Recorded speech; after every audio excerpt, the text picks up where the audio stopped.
السلام عليكم ورحمة الله وبركاته.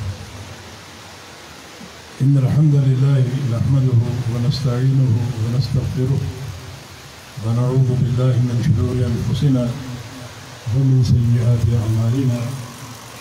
من يهده الله فلا مضل له ومن يضلل فلا هادي له.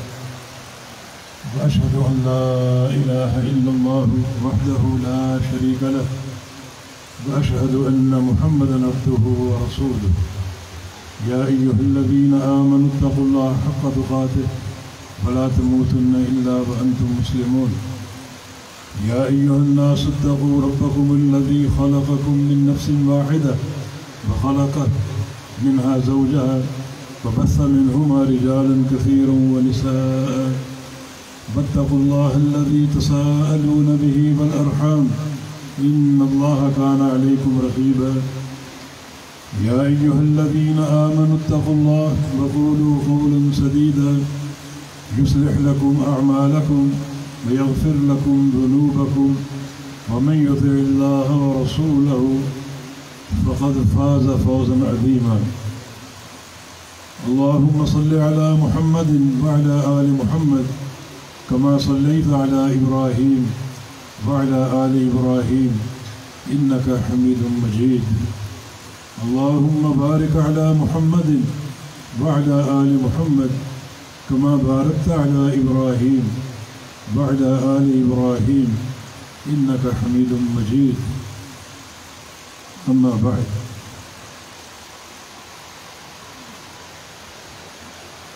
أستاذي المكرم وشيخي الفاضل الكريم المبارك أبو عمر عبد العزيز النورستاني حفظه الله تعالى ومتعنا بطول حياته، دیگر تمام مشائخ اعظام، علماء کرام، انتہائی عزیز طلبہ اور معزز سامعین و حاضرین، میں ایک طالب علم ہوں اور میری دلی خواہش ہے کہ طلباء کے ساتھ بیٹھوں اور طلباء کے زمرہ میں شامل رہوں، اور قیامت کے دن میرا حشر بھی طلباء کے ساتھ ہو۔ کچھ باتیں طلباء کے لیے پیش خدمت ہیں، اور ان تمام باتوں میں پہلا مخاطب میں خود ہوں۔ یہ نصیحتیں میری ذات کے لیے ہیں اور یہ نصیحتیں میرے عزیز طلباء کے لیے ہیں، جس کا آغاز میں ایک بہت بڑے محدث امام بخاری رحمہ اللہ کے استاد تھے ابو عاصم النبیل، ان کے قول سے کرتا ہوں۔ فرماتے ہیں کہ من طلب الحدیث فقد طلب اعلی الامور فعلیہ ان یکون خیر الناس۔ جو اس حدیث کا طالب ہے وہ سب سے اعلیٰ شے کا طالب ہے۔ دنیا میں اس سے بہتر اور کوئی چیز نہیں ہے۔ وہ سب سے اعلیٰ شے کا طالب ہے، تو اس پر یہ فرض ہے کہ وہ سب سے اعلیٰ بن جائے اور سب سے بہترین بن جائے۔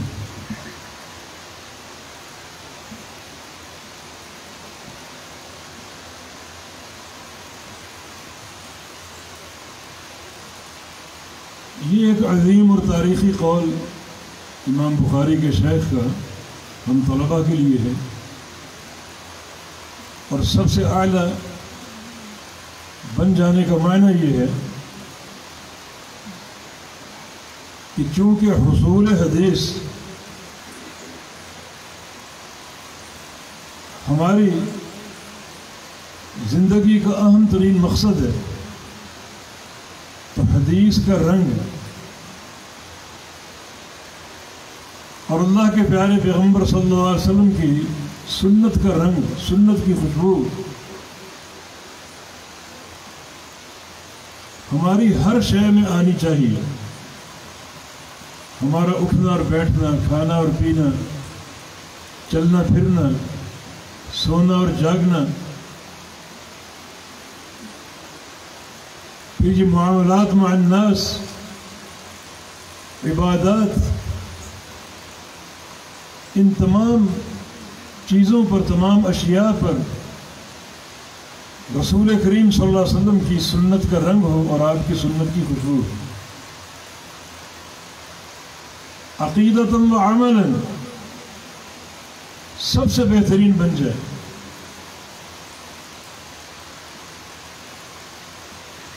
جیسا کہ خطیب بغدادی رحمہ اللہ نے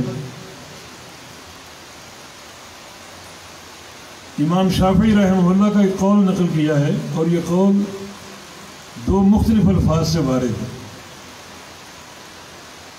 اذا رأيت احدا من اهل الحديث فكأني رأيت رسول اللہ صلی اللہ علیہ وسلم.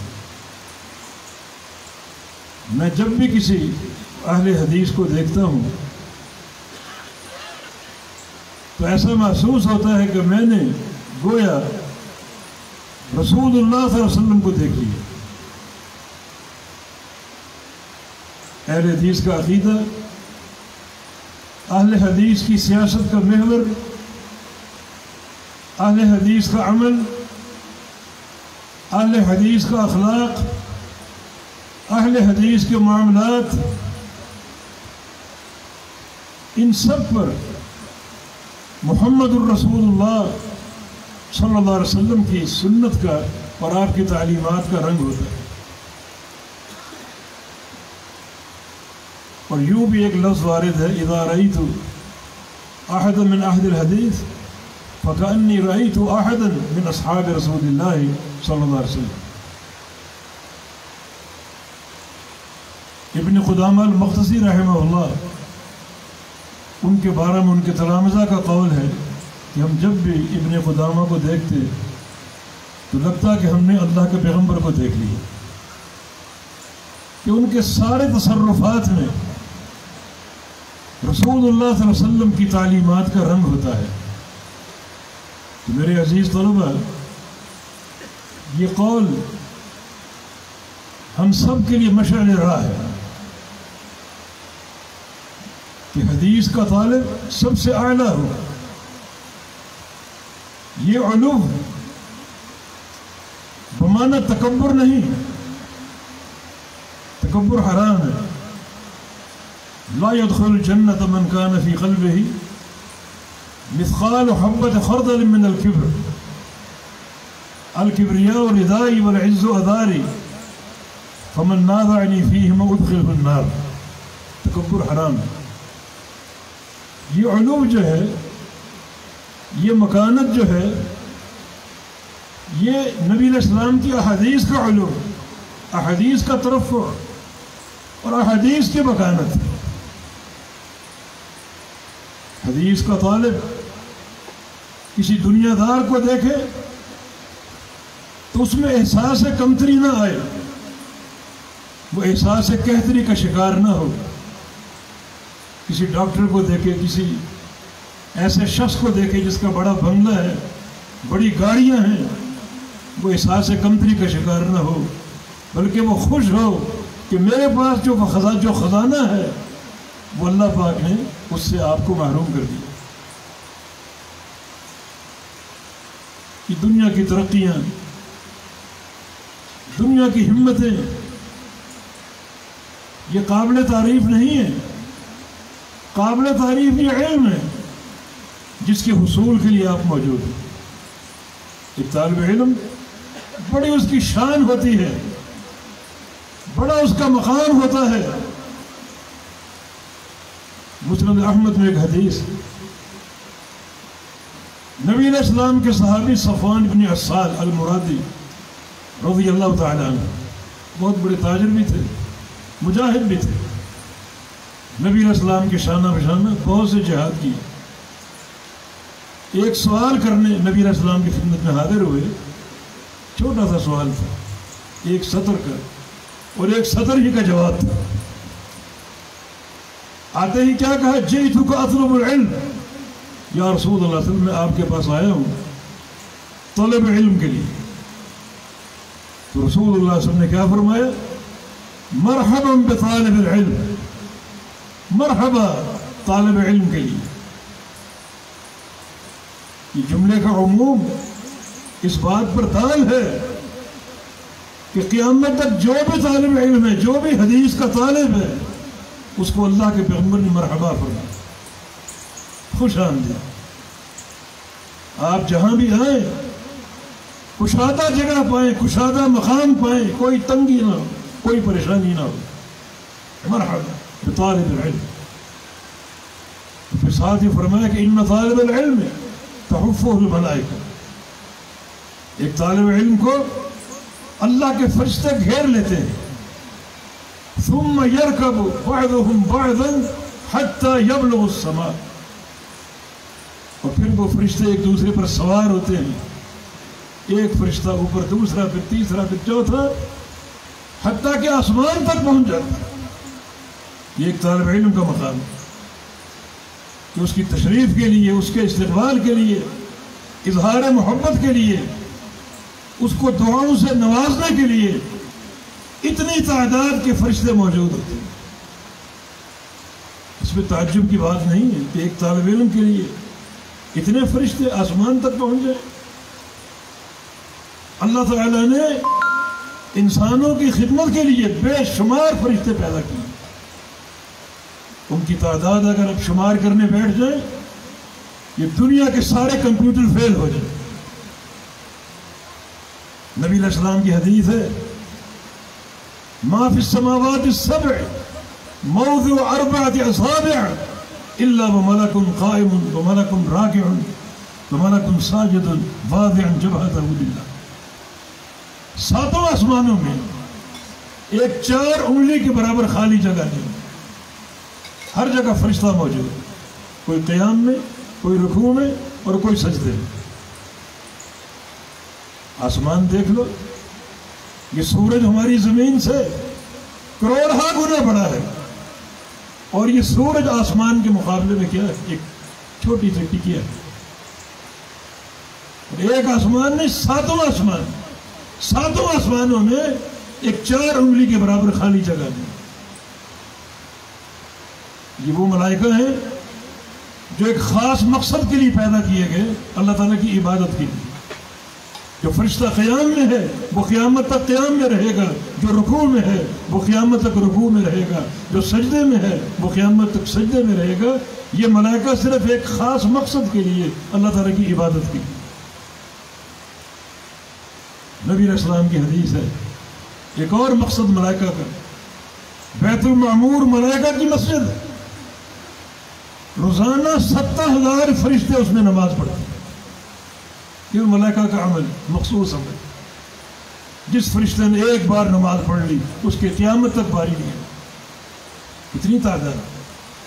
یہ ملائکہ، ان کا اور کیا کام ہے؟ ان طلبہ کی تشریف اور تکریم، ان ایک طالب علم کے لیے زمین سے آسمان تک ملائکہ کی قطاریں لگ جاتی ہیں. طالب علم کا مقام ہے جو ان لوگوں کو حاصل ہے جو واقعتاً اس حدیث کے خادم ہیں. ایک محدث محمد بن سلام البیکندی رحمہ اللہ، امام بخاری کے استاد، ان کی مجلس میں ہزاروں شاگرد ہوتے تھے، ہزاروں شاگرد، ایک جمع غفیر ہوتا تھا. یہ لوگ بھی ایک جمع غفیر کی صورت میں، ملائکہ بھی زمین سے آسمان تک. اور ایک دن گھر تشریف فرما تھے، دروازے پر دستک ہوئی، دروازہ کھولا، سامنے ایک اجنبی شخص کھڑا تھا. پوچھا آپ کون ہے، کیا تعارف ہے؟ اس نے بتایا کہ میں انسان نہیں بلکہ جن ہوں، میرا فلاں قبیلہ ہے، اپنے قبیلے کے سردار کا آپ کو سلام پہنچانے آیا ہوں اور یہ خبر دینے آیا ہوں. ہمارا اتنا بڑا قبیلہ، جہاں بھی آپ کی مجلس حدیث ہوتی ہے پورا قبیلہ اس میں شریک ہوتا ہے. علماء کی مجالس، طلباء کا مقام، انسانوں کا ہجوم، ملائکہ کا ہجوم، حتیٰ کہ جنوں کا ہجوم۔ شیخ الاسلام فرمایا کرتے تھے ابن تیمیہ رحمہ اللہ، اگر کسی کو شوق ہو، تمنا ہو اس زمین کی پشت پر جنت کو دیکھنے کا، تو وہ علماء کی مجالس کو دیکھو۔ علماء کی مجالس جنت، اور یہ بات ان کی ذاتی نہیں ہے، ایک حدیث سے ماخوذ ہے۔ رسول اللہ صلی اللہ علیہ وسلم کا فرمان، اذا مررتم بریاض الجنۃ فارتعوا، کہ جب جنت کے باغیچوں کے پاس سے گزرو تو کچھ کھا پی کر گزرو۔ پوچھا گیا جنت کے باغیچے کیا ہیں؟ فرمایا کہ حلق الذکر، وہ مجالس، وہ حلقے جہاں حدثنا اخبرنا کی صدائیں گونجتی ہیں، قال اللہ اور قال الرسول کی صدائیں گونجتی ہیں، جہاں قرآن کا درس ہو، حدیث کا درس ہو۔ تو مجالس کی بڑی شان ہے، بڑا اونچا مقام ہے۔ قل هل يستوي الذين يعلمون والذين لا يعلمون، اہل علم اور جو علم سے محروم وہ برابر نہیں ہو سکتے۔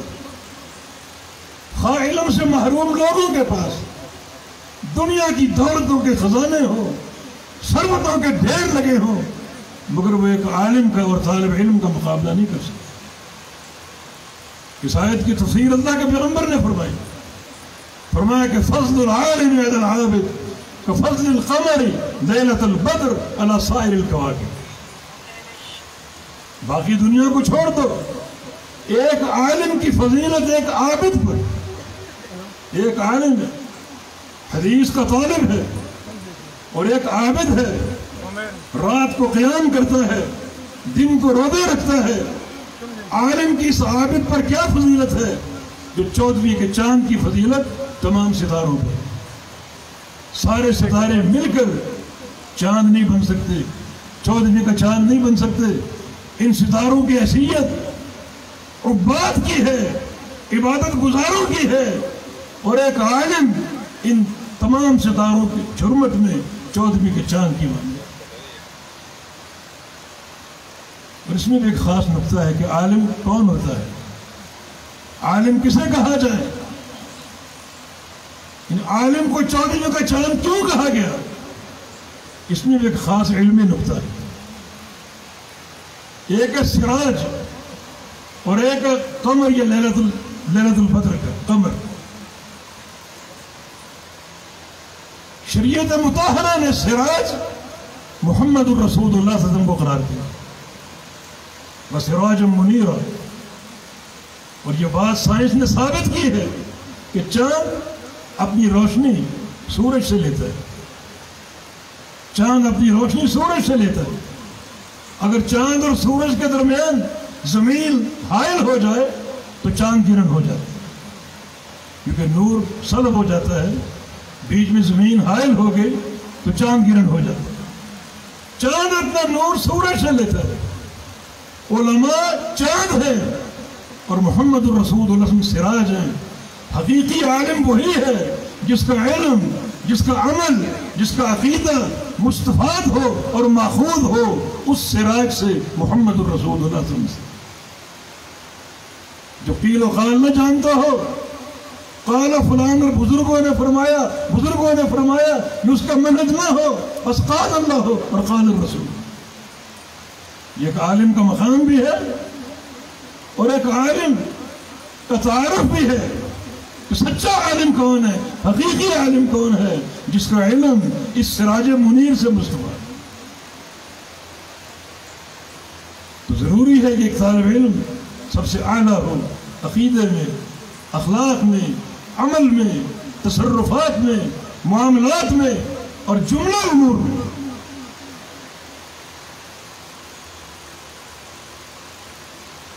میں سب سے پہلے جو چیز عرض کرنا چاہتا ہوں اپنے آپ سے اور آپ طلباء سے،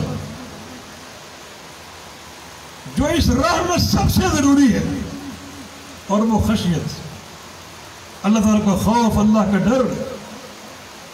مجھ سے قبل ایک شیخ نے بھی ایک قول آپ کے سامنے رکھا، عبداللہ بن مسعود رضی اللہ عنہ، کہ لیس العلم بکثرت الروایات وانما العلم خشیت اللہ۔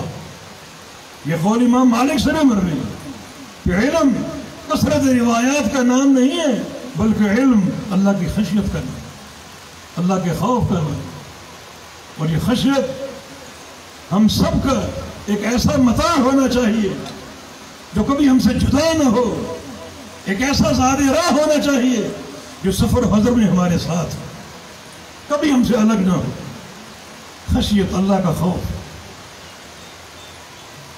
ہم نے اپنے مشائخ سے مصطلح الحدیث کی کتب پڑھی، محدثین کیا چاہتے ہیں کہ طالب علم کیسا ہو، طالب حدیث کیسا ہو۔ ایک عادل راوی کی تعریف کیا ہے؟ عادل راوی باقی چیزوں کو چھوڑ کر متقی ہو۔ عادل وہ ہے جو متقی ہو، اور متقی کون ہے؟ ہمارے اس حدیث کی اصطلاح میں، ہمارے مکتب حدیث میں متقی کون ہے؟ اس میں 3 اوصاف ہوں: اللہ یرتکب الکبیرہ ولا یصر علی صغیرہ وان یجتنب مخارم المروءہ، خوارم المروءہ، ان یجتنب خوارم المروءہ، نہ تو وہ کبیرہ گناہ کا مرتکب ہو اور نہ وہ صغائر پر اصرار کرے۔ کبیرہ گناہ بالکل نہ ہو، اور صغیرہ اگر ہو تو اس پر اصرار نہ کرے، بار بار نہ کرے، بلکہ جو امور مروت کو توڑنے والے ہیں ان سے بھی اجتناب کرے۔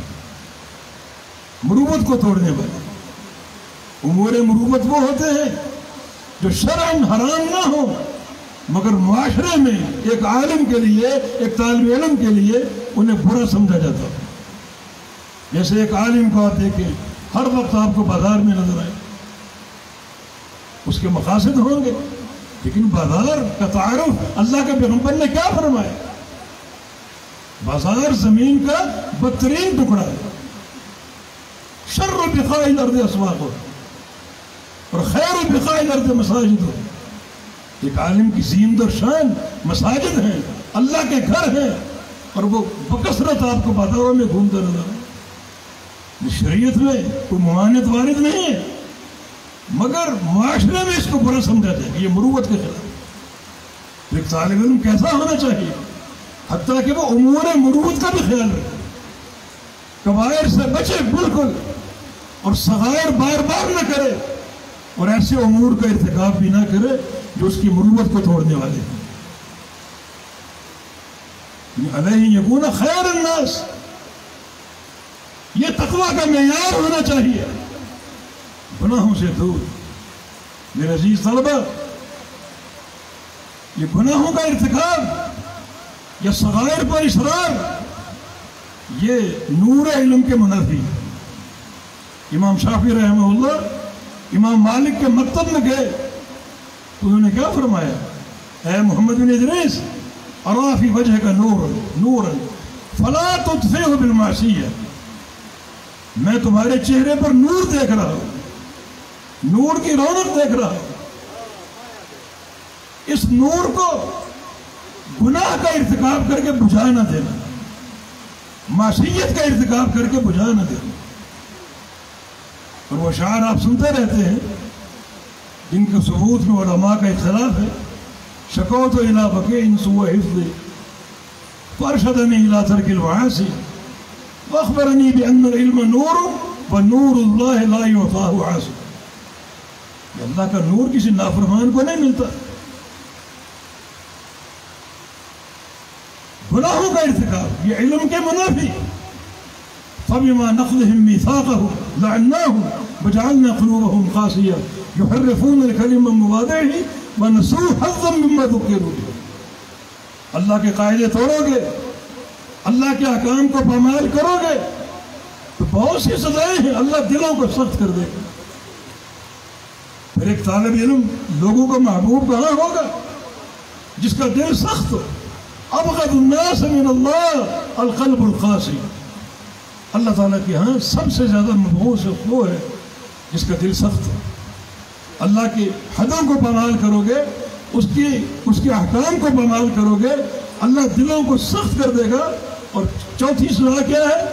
وَنَسُوا حَظًّا مِمَّا ذُكِّرُوا بِهِ، کہ جو تم کو علم جو تم نے حاصل کیا، علم طلب کیا، وہ بھول جاؤ. گناہوں کے ارتکاب سے علم بھول جاؤ، پھر آپ کا علم دائمی نہیں ہوگا، کمرہ امتحان تک ساتھ ہوگا. پیپر آپ نے دیا، امتحان دے کر باہر نکلے، علم مٹ گیا. دائمی علم وہ خشیت کے ساتھ، اللہ تعالیٰ کے خوف کے ساتھ، گناہوں کا ارتکاب نہ کیا جائے. اور میں نے بھی اس گناہ کی طرف اشارہ کرنا تھا جس کی طرف ہمارے شیخ نے کیا.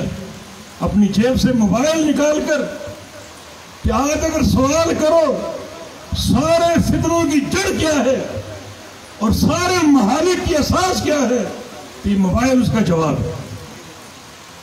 افسوس یہ کہ طلبا بھی یہ موبائل رکھتے ہیں اور پھر وہ اپنے خفیہ مقامات پر کیا مشاہدہ کرتے ہیں.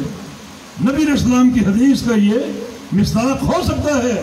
اس وقت تک قیامت قائم نہیں ہوگی جب تک ایک معاشیت ایسی جو ہر گھر میں داخل ہو. میں سمجھتا ہوں یہ تصویر کا فتنہ ہے، یہ موبائل کا فتنہ ہے، ہر جیب میں داخل ہو چکا اور کوئی جیب اور کوئی انسان اس سے محفوظ نہیں.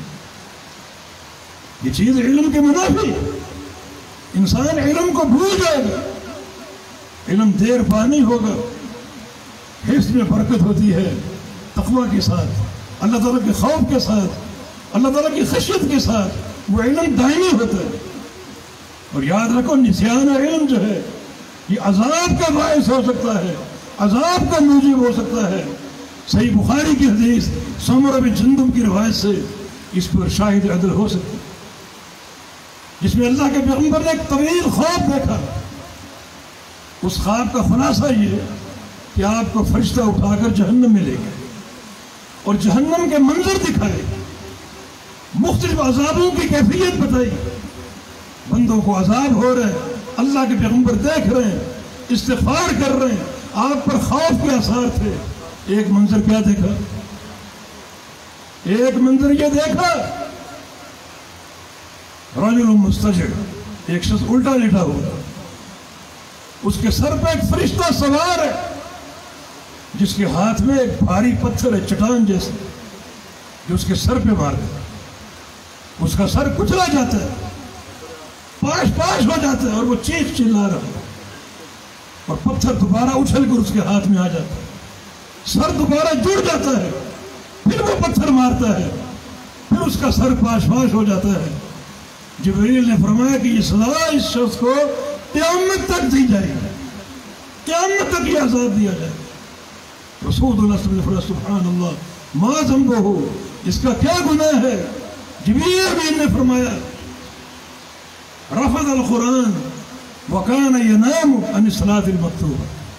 دو گناہ، قرآن یاد کر کے بھول گیا، اللہ نے اس کو علم کتاب نعمت دی، وہ دنیا کے کاموں میں پڑھ کے معصیتوں میں پڑھ کر اس علم کو فراموش کر بیٹھا، قرآن کو بھلا بیٹھا. اور ساتھ ساتھ یہ کان ینام عن الصلاۃ المکتوبہ، مسجد میں جماعت قائم ہوتی، فرض نماز کھڑی ہوتی اور یہ گھر میں سو رہا ہوتا، بستر پہ سو رہا ہوتا. ان دو گناہوں کی بنا پر اس کو قبر میں پکڑ لیا گیا. قبر کے عذاب کے ساتھ ساتھ اسے یہ عذاب بھی دیا جائے گا قیامت کے قائم ہونے تک. اس کے سر کو بھاری پتھر سے کچلا جائے گا، وَمِن وَرَائِهِمْ بَرْزَخٌ إِلَى يَوْمِ يُبْعَثُونَ، اور یہ عذاب قیامت تک رہے.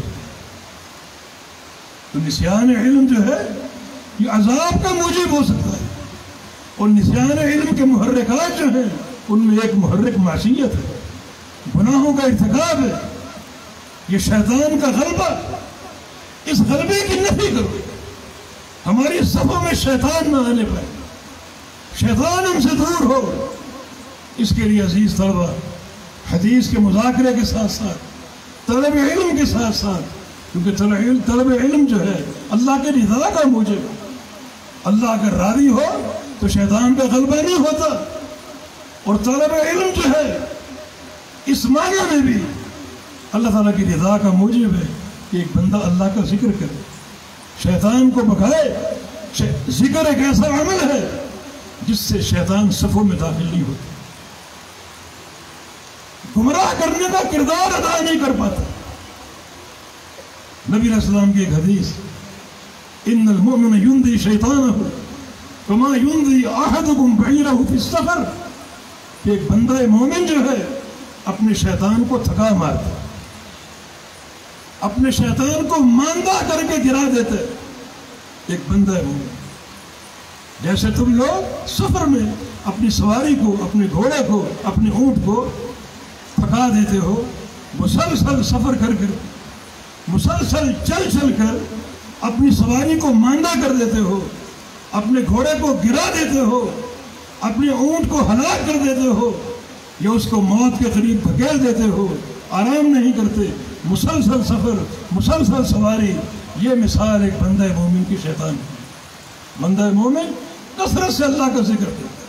علامہ ابن قیم رحمہ اللہ فرماتے ہیں کہ جو اللہ کا ذکر کرتا ہے، ذکر کا ہر کلمہ شیطان کی پشت پر پڑتا ہے، اور وہ کوڑے کھا کر کوڑے کی طرح برستا ہے، اور وہ کوڑے کھا کر ماندہ ہو کر گر جاتا ہے۔ پھر شیطان میں قوت نہیں رہتی، پھر مومن قوی ہوتا ہے اور شیطان کمزور ہوتا ہے، اور قیامت کے دن بھی کوئی نقصان نہ ہوگا یہ شیطان کی تضلیل کا، مومن کامیاب ہوگا۔ وہ قوی تھا شیطان کے مقابلے میں، اور شیطان کمزور تھا، اس کو برگلانے کی سکت نہ تھی۔ اور اگر ذکر اللہ میں کمی ہو تو شیطان قوی ہوگا، مومن کمزور ہوگا، پھر وہ بندے پر غالب آ جائے گا، جس کا خمیازہ بھگتنا پڑے گا۔ ہم طلبہ میں یہ ذکر اللہ کی کمی ہے، صبح و شام کے اذکار ہیں اور ہر موقع کے اذکار ہیں، ہم وہ پوری کرتے ہیں، اذکار کے لیے پورے بیٹھتے ہیں۔ یقیناً یہ اذکار شیطان کے ماندہ ہونے کا باعث ہے، شیطان کے کمزور ہونے بلکہ قریب الہلاک ہونے کا باعث ہے۔ ایک محدث قیس ابن حجاج، جس کو محدثین رجل صالح کہا اور صدوق الحدیث یا حسن الحدیث کہا، وہ اپنا قول بیان کرتے ہیں، مجھ سے میرے شیطان نے، قال علی شیطانی، مجھ سے میرے شیطان نے کہا، دخلت فیک وکنت مثل الجزور والآن صرت مثل العصفور، میں جب تمہارے اندر داخل ہوا تو ایک پڑے ہوئے اونٹ کی مانند تھا، اور آج میں چڑیا کی مانند بن چکا۔ اتنا تم نے ذکر کیا، اتنا مجھے ماندہ کر دیا کہ میرے اس بھاری بھرکم جثے کو تم نے چڑیا ایسا بنا دیا۔ مسند عبد الرزاق میں جناب عبداللہ مسعود کا قول موجود ہے، مطلب ایک دن دو شیطان ملتے ہیں، ایک شیطان مومن کا تھا اور ایک فاسق اور فاجر کا۔ مومن کا شیطان کمزور تھا اور فاسق اور فاجر کا شیطان قوی تھا۔ اس نے پوچھا کیا بات ہے، تم کمزور کیوں ہو؟ کہا کہ میں کیسے میں قوی ہوں، کیسے طاقتور ہوں، کیسے طاقتور ہوں؟ جو جس بندے پر میں مکلف ہوں، مومن، ہر وقت اللہ کا ذکر کرتا ہے، کھاتا ہے تو اللہ کا نام لے کر، پیتا ہے تو اللہ کا نام لے کر، اپنے کھانے میں، مشروبات میں مجھے شریک ہونے کا موقع ہی نہیں دیتا، جاتا ہے تو اللہ کا نام لے کر، آتا ہے تو اللہ کا نام لے کر، ہر مقام پہ اللہ کا ذکر، ہر مقام پہ اللہ کا ذکر، تو پھر میں کمزور ہو گیا، متغیر اللون ہو گیا۔ اور وہ جو فاسق و فاجر کا شیطان بڑا پلا ہوا قوی، وہ کہتا میرا بندہ جس پر میں مکلف ہوں وہ تو ذکر کرتا ہی، اس کے کھانے میں شریک ہوں، اس کے پینے میں شریک ہوں، تو میری باڈی بن گئی، جان بن گئی، صحت بن گئی۔ تو عزیز طلبہ، ذکر اللہ جو ہے ایک ایسا ہتھیار ہے جس کو ہم اختیار کر کے، استعمال کر کے اپنے شیطان پر حاوی آ سکتے، شیطان پر غالب آ سکتے۔ یاد رکھو طلب علم میں یہ ایک بڑی رکاوٹ ہے شیطان کی، اس کے وساوس کی۔ ان الشیطان یجری من الانسان مجرى الدم، ہی شیطان انسان کے اندر سرایت کر چکا، اندر موجود ہے۔ جہاں جہاں تک خون کی رسائی ہے وہاں وہاں تک شیطان کی رسائی ہے۔ تو کیوں نہ وہ گمراہ کرے، وہ گمراہ کرنے کا موقع چھوڑے گا تو کثرت ذکر اپنا شعار بنائے گا۔ اللہ کا ذکر کیجئے، چلتے پھرتے ذکر کیجئے، اٹھتے بیٹھتے ذکر کیجئے، سوتے جاگتے ذکر کیجئے۔ یہ ذکر جو ہے وہ شیطان کو ماندہ کرے گا، آپ کی صفوں سے دور کرے گا، اور طلب علم کا راستہ آپ کے لیے ہموار ہو۔ عمل صالح جو پڑھے اس پر عمل کرے، عمل بھی ہمارا قوی ہتھیار ہے، ورنہ قیامت کے دن وہ علم بندے کے لیے بربادی کا سبب ہوگا جس علم پر عمل نہ ہو۔ وَأَنْ عَمَلِهِ فِي مَا عَلِمَ، جو 5 سوال اللہ تعالیٰ ہر انسان سے کرے گا، ان میں ایک سوال کیا ہے؟ أَنْ عَمَلِهِ فِي مَا عَلِمَ، جو تم کو علم دیا اس علم کے مطابق اپنا عمل پیش کرو۔ جب تک جواب نہیں دو گے تمہارے یہ قدم ایک بال کے برابر ہل نہیں سکیں گے، سرک نہیں سکیں گے، پھر کیا جواب ہوگا؟ جو شخص علم حاصل نہیں کرتا ظاہر وہ عمل بھی نہیں کر پاتا، اس کی نجات ممکن ہے، اس کا جہل اس کی کامیابی کا سبب ہو سکتا ہے، لیکن جو علم حاصل کر لے اس پر تو علم کی حجت قائم ہو چکی ہے۔ اگر وہ عمل نہ کرے گا تو ترک عمل اس کے لیے بربادی اور ہلاکت کا باعث ہے۔ طالب علم، یہ میرے سامنے ایک حدیث لکھی ہے، خیرکم من تعلم القرآن وعلمہ، ہمارے لیے۔ اس کا راوی کون ہے؟ عثمان غنی رضی اللہ عنہ۔ خالی وہ حدیث کے راوی نہیں تھے بلکہ سنے ان کے عمل کا معیار کیا تھا۔ یہ نہیں کہ حدیث روایت کر کے چھوڑ دی، بس عمل کرو، پڑھو اور پڑھاؤ، نہیں۔ عثمان غنی کا اس حدیث سے کیا تعلق ہے؟ قرآن کے حافظ تھے، قرآن کے حافظ تھے، اور ایسی کئی راتیں گزری ان پر، حتیم کعبہ میں ایک رکعت میں پورا قرآن پڑھ دیا۔ یہ ان کا تعلق بالقرآن، خالی راوی نہیں، عمل بھی کر کے دکھایا۔ ایسا تعلق قرآن کے جامع بن گیا۔ یہ نسخہ جو ہمارے سامنے موجود ہے مصحف عثمانی، ایک لغت پر پوری امت کو اکٹھا کیا۔ یہ ان کی خدمت ہے، عظیم خدمت، یہ ان کا تعلق بالقرآن۔ حدیث روایت کر کے چھوڑ نہیں دی، اور اس کا صلہ کیا ہے؟ جب آخری وقت آیا شہادت کا اور آپ پر فائر کیا کسی باغی نے تو قرآن آپ کے سامنے تھا، قرآن پڑھتے پڑھتے فوت ہوئے اور شہید ہوئے۔ ایسا تعلق بالقرآن، پوری زندگی قرآن کو ساتھ رکھا، حتیٰ کہ مرتے وقت بھی قرآن آپ کی جھولی میں تھا، اور آپ کے خون کے دھبے بھی اس مصحف کے نسخے پر لگے ہوئے ہیں جو آپ کے ہاتھوں میں تھے۔ یہ فضیلت چھوٹی ہے کیا؟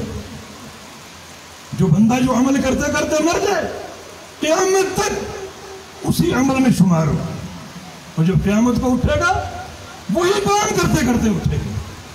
مانا عثمان غنی شہادت کا منصب ملا اور قرآن پڑھتے پڑھتے فوت ہوئے، ان قیامت تک تلاوت قرآن میں شمار ہوں گے۔ جب قیامت کو اٹھیں گے دنیا نفسی نفسی پکار رہی ہوگی، عثمان غنی قرآن پڑھ رہے ہیں۔